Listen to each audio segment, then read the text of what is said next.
Welcome to this episode of YouTube, where I'd like to thank everyone for their generosity and the Give to the Max, Give to the Wolves Day.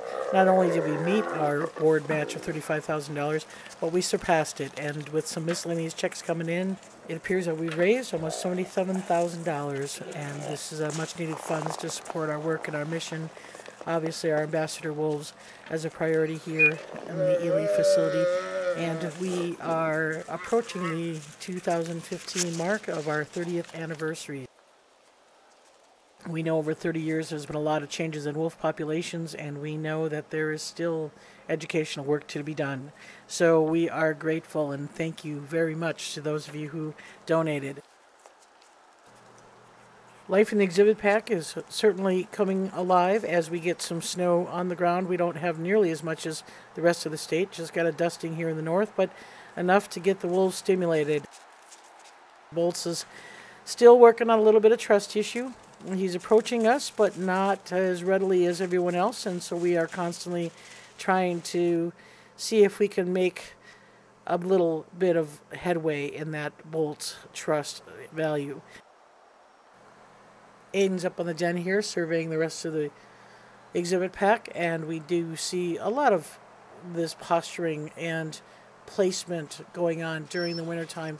The higher vantage point, typically the more dominant the wolf is, and so Aiden as the pack leader is very keyed into not only what's going on within the rest of the pack, but what's going on outside of the facility, whether that be the human visitors that come to the facility, or whether that be Grizzer, or whether that be the wild wolf that's in the backyard.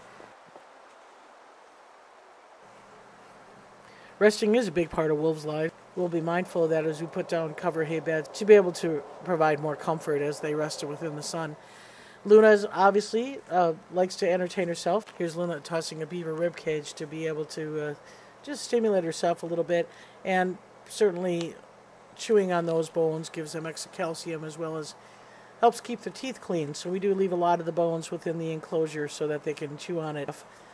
One of the things about the winter snow is there's many things that come out of the snow, and we'll see this more in the spring as we have a full winter full of snow covering up things like bones, but that does stimulate the wolves to scent roll, and here's Luna demonstrating that scent roll behavior, kind of starting on the cheek and rolling on her back and fairly relaxed. And certainly Luna is one of those wolves who's always comfortable. And so, like I said, there's something there could have been from last week's feeding underneath the snow that she caught a sniff of. She's going to dig it up a little bit, and she's going to actually pick it up and eat it. So most likely something left over from the beaver, some hides that are usually part of that shredding process when they're feeding. So here's Aiden doing a subordinate, what we call an inguinal presentation, rolling over, submitting to Luna. Again, this is not a sign of weakness for Aiden. It's just a very relaxed social engagement.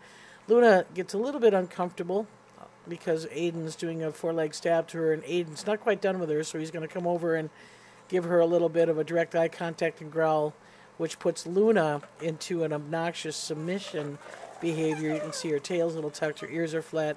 Luna doesn't quite know how to socially engage just yet, so there's going to be a little bit of a chase there and not a significant issue. Luna tends to vocalize with a little bit of higher intensity than actually is happening at the moment. So when you hear Luna, you always have to temper that. But you can see here the males are following with pretty slow gaits after her. So over in retirement, Grizzer is showing the signs of winter. He's got frozen whiskers there from drinking or eating snow. And he's very keyed into what's going on in the front yard as well as what's going on in the exhibit pack.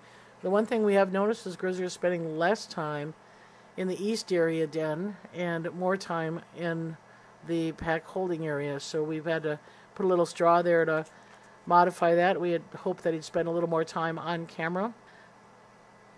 So Grizzer has a choice to go in all three areas at any given time. So the chances of being on camera are up to him.